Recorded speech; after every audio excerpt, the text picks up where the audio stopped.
ይቅርታ እናት ይቅርታ። የመጀመሪያ ሚሊዮንሽን የሰራሽ በስንት ዓመትሽ ነው? ማለት እኔ አህዱ እባላለሁ። በሚሊዮንሽን የምከታተል ትልቅ የሚዲያ ቻናል አለኝ። ለወጣት ጀነሬሽን ያስተምራሉ የማስባቸው ሰዎችን አድቫይስ ጠይቃለሁና ፈቃደኛ ከሆንሽ ባወራሽ። እኔ አህዱ እባላለሁ። ስምሽንና በምን ስራ ነው የተሰማራሽ? እሺ ስሜ ሮዛ ዘውዱ ይባላለሁ።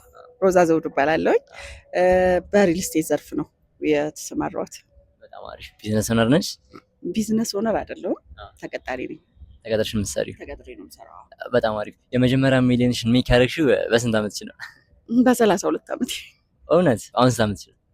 እሱን የመጀመሪያ ሚሊዮንሽን ሜክ ያደረግሽው በምትሰሪው ስራ ነው አሁን ወይስ? በሪል ስቴት። በሪል ስቴት ዘርፍ። በዚህ ሰዓት አዋጭ ነው የምትይው የኢንቨስትመንት ዘርፍ ምንድን ነው? ያው ያለሁበትን ነው እኔ ልነግርህ የምችለው።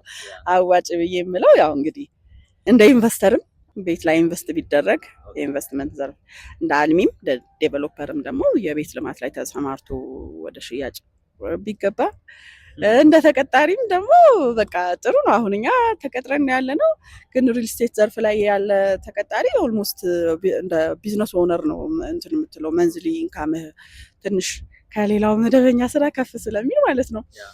ገንዘብን ለማስቀመጥ ከዛ ላይ ሪተርን ኦን ኢንቨስትመንትን ኮሌክት ለማድረግ ጥሩ ኢንቨስትመንት አማራጭ ያው ቤት ነው ብዬ አስባለሁ። አሴት ለመገንባት ሪል ስቴትን ምረጥ እያልሽ ፈቃደኛ ከሆንሽ ይህን ቪዲዮ ስፖንሰር የሚያደርገን ድርጅት አለ። ስንትን መለስ ፈቃደኛ ከሆንሽ ደስ ይለኛል። የመኪና ባለቤቶች መኪናችሁን ሊያንኮ በማከራየት ብቻ በየሳምንቱ ቋሚ ገቢ ማግኘት እንደሚችሉ ያውቃሉ? መኪናዎትን አከራይተው በወር እስከ 60 ሺህ ብር በማግኘት ይጀምሩ። አሁኑኑ እዚህ ቪዲዮ ላይ ያለውን ኪውአር ኮድ ስካን በማድረግ ፎርሙን ያንጎ።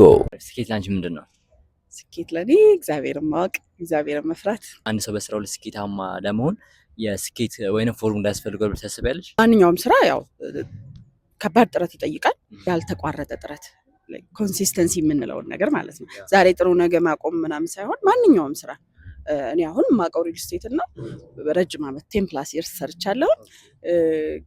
ግን በዚህኛውም ስራ ይሁን በሌላ ስራ ሰው ስኬታማ ለመሆን በቂ ጊዜ፣ የማያቋርጥ ጥረት፣ ትኩረት ይፈልጋል። ሰውነትን ሳይለቁ አንዳንድ ስራዎች በተለይ ከገንዘብ ጋር የተገናኙ ስራዎች ሲሆኑ ሰምሃው ሰውነትን ትለቃለህ። የሆነ መራራት ያለብህ ቦታ ላይ ሳትራራ የሆነ ጓደኛ ማስቀደም ወይም ደግሞ ሰምሃው የሆኑ ኮምፕሮማይዝ ማድረግ ያለብህን ነገሮች ሳታረግ የምታካብተው ስኬት ለኔ ስኬት አይደለም። ግን ሰውነትን ሳትለቅ ኮንሲስተንት ሆኖ ፎከስድ ሆኖ ስራን መስራት የምንፈልገውን ውጤት እንድናመጣ ያደርገናል ብዬ አስባለሁ። አዘ ኤንድ ኦፍ ዘ ዴይ ያው ስኬት የምንለው የምንጠብቀውን ውጤት ማግኘቱ ነው። በህይወት የተማርሽ ትልቁ ነገር ምንድን ነው? ያው መኖር ካላቆምክ እኮ ብዙ ነገር ትማራለህ። ትልቁ ነገር ከራሴ ውጭ በማንም እርግጠኛ አለመሆን። በጣም ትልቅ ትምህርት የወሰድኩት ከራሴ ውጭ ከእግዚአብሔር ውጭ በምድር ላይ በማንም እርግጠኛ አለመሆንና አለመደገፍ፣ በእግዚአብሔር ላይ ብቻ መደገፍ ትልቅ ውጤት እንዳለው በዚህ ጆርኒ እሱን ተምሬያለሁ። አያድርገውና ያለሽን ነገር አጠሽ ከዜሮ ጀምሪ ብልሽ በምን ስራ ላይ ነው የምትጋሚ የምትሰማሪው? በመጀመሪያ ያለኝን ሁሉ በጣም ምንም ችግር የለም። ያለኝን ሁሉ ይዤ ስላልተወለድኩ ማለት ነው። ያለኝን ሁሉ በጣም ድንግል ማርያም ከነ ልጇ ካለችን ሁሉም ነገር ሙሉ ነው ለኔ። ከዜሮ መጀመር እችላለሁ። በምን ስራ ነው የምትሰማሪው ካልከኝ እንግዲህ እማቀው ዘርፍ ሪል ስቴት ዘርፍ ነው ወይም ማርኬቲንግ is like ማርኬቲንግ ብዬ ነው የማስበው። ማርኬቲንግ ላይ ብሰራ ከአቨሬጅ ሰው በላይ እንዳዲስ ሆናለሁ ብዬ አስባለሁ። የኔ ፕላትፎርም በጣም በሚሊዮኖች ነው የሚታየውና ሜቢ ላንቺ ለስራሽ የሚጠቅምሽ ከሆነ ማስታወቅ ትችላለሽ። እሺ እኔ የምሰራው እንግዲህ ጊፍት ሪል ስቴት ነው። ጊፍት ሪል ስቴት ዴፒቲ ሴልስ ኤንድ ማርኬቲንግ ዳይሬክተር ነኝ። ሶ እኛ ጋር ብትመጡ በጣም ጥሩ ቤቶች ሰርተን ለደንበኞች እየሸጥን እንገኛለን። በተመጣጣኝ ዋጋ በጥሩ አከፋፈል እየሸጥን እንገኛለን። ስለዚህ ጊፍት ሪል ስቴትን ምርጫችሁ አድርጉ። ሪል ስቴት ካያችሁ ጊፍትን ሳታዩ እንዳትወስዱ። አንድ ወጣት አሁን ወደ ሪል ስቴት ዘርፍ ላይ ገብቼ ስራ ልስራ ህይወቴን ሊቀይር ካለ ምንድነው በመጀመሪያ ማድረግ ያለበት? እንደ ኢንቨስተር ነው? እንደ ሴልስ ነው? እንደ ኤጀንት ነው? ኦኬ፣ ብዙ አይነቶች አሉት ማለት ነው። አዎ፣ የተለያየ እንትን አለ። አሁን ሪል ስቴት ላይ ልግባ ሲል ለምሳሌ ቦታው ኖሮት ሪል ስቴት ላይ ልግባ የሚል ወጣት ይኖራል። እንደዛ ከሆነ ያው እንደ ሁሉም ግን ያው መስፈርቶች ይኖሩታል። አሁን ለምሳሌ እንደ ኤጀንት ልሁን ካለ ይችላል፣ አሁኑኑ መሆን ይችላል። ማንም ሰው ሪል ስቴት ዴቨሎፐርም ልሁን ካለ ወዮቹ ናቸው የሚለያዩት እንጂ መሆን ይችላል። በእውቀቱ፣ በገንዘቡ፣ ቦታ ካለው በቦታው ዴቨሎፕ ከሚያደርግ ሰው ጋር ጆይንት ቬንቸር በመሆን ወደ ስራው መግባት ይቻላል። ሶ ኢዚ እንትን ለማድረግ እንደ ቅድም እንዳልኩ ኢትስ ኦል አባውት ኢንፎርሜሽን። ስለምታደርገው ነገር በአጠቃላይ በቂ ኢንፎርሜሽን ይኑርህ፣ በቂ ጥናት ይኑርህ እንጂ ምንም ነገር ማድረግ ይቻላል። በጣም አሪፍ። በመጨረሻም ለወጣቱ ጀነሬሽን ምን መልዕክት ማስተላለፍ ትፈልጊያለሽ? እሺ ያው ወጣቱ ጀነሬሽን በጣም ብዙ ኃይል አለው። ኢትስ ኦል አባውት ኢነርጂ።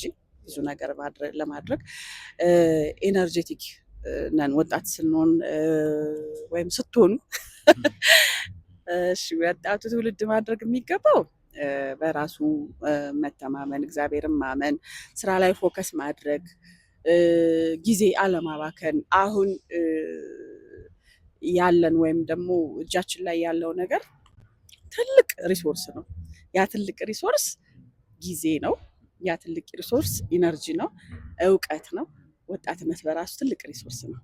ስለዚህ እነዚህን 4 ነገሮች ኮምባይን በማድረግ ምንም ነገር መፍጠር ይችላል። ስለዚህ እጃችን ላይ ያለን ነገር ቀላል እንደሆነ አስበን አንዘናጋ፣ ጊዜ አናባክን። በዓለም ላይ ላሉ ሰዎች በሙሉ እኩል የተሰጠን ነገር ሰዓት ነው። ሁሉም ሰው 24 ሰዓት አለው እኩል ማለት ነው። የምርጫ ጉዳይ ነው ፕሮዳክቲቭ ለመሆን ላለመሆን። እኔም 24 ሰዓት አለኝ። ምርጫዬ በጣም እንድሰራበት ከሆነ ሰርቼ ፕሮዳክቲቭ ሆንበታለሁ፣ እንድተኛበት ከሆነ ተኝቼ ሉዝ አደርግበታለሁኝ፣ ሌላም ነገር። ስለዚህ እኩል የተሰጠን ሪሶርስ ትልቁ ሪሶርስ ጊዜ ስለሆነ ያን ጊዜ ሳናባክን ጊዜያችንን በአግባቡ ተጠቅመን የምንፈልገው ቦታ ላይ እንድረስ። ክሊር ጎል ይኑረን። በቃ በጣም ማያሻማ መድረስ የምንፈልግበት ቦታ በቃ ግልጽ አድርገን እሱን ሴት እናድርገው። ከዛ በኋላ ጊዜ አይወስድብንም። ያው ነገሮች መሆናቸው አይቀርም፣ ጊዜ የመውሰድ ያለመውሰድ ሁኔታ ነው እንጂ። ስለዚህ ከሆነልን አይቀር ደግሞ ቶሎ ይሁንልን። ያን ቶሎ ማድረግ የምንችለው ደግሞ ያለንን ሪሶርስ ራሳችን ያለንን ካፓሲቲ አውቀን በሱ ስንንቀሳቀስ፣ በሰዓት ስንንቀሳቀስ ነው። እና ይሄ እንግዲህ ከጠቀመ ለወጣቱ ጀነሬሽን ይሄንን ነው ማለት የምፈልገው። ተቀጥሬ ነው የምሰራው ብለሽኛል። ብዙ ሰዎች ምንድነው የሚረዱት ቢዝነስ ኦነር መሆን ነው ታይም ፍሪደም ኤንድ ፋይናንሻል ፍሪደም የሚያገኙት። ተቀጥሮ መስራት ፋይናንሻል ፍሪደም አይኖርም ይላልና ባንቺ እይታ ምንድን ነው?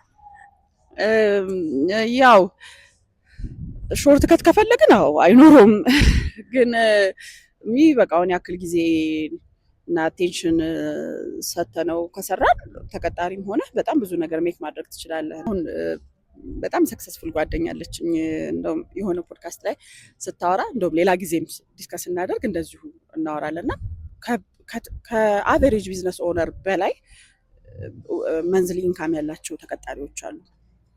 ያ ማለት ስፔር ያደረጉት ሰዓት የሚበቃውን ዋጋ አግኝቷል ማለት ነው።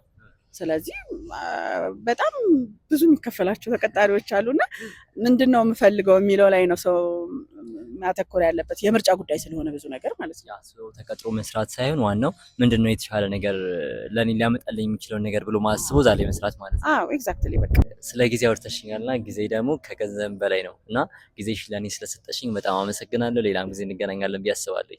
እሺ በጣም አመሰግናለሁ። ቴንክ ዩ። ሁሌ በቢሊየን እንደምንገናኝ እርግጠኛ ነኝ። ይሆናል ደግሞ። አመሰግናለሁ በጣም። እሺ እሺ።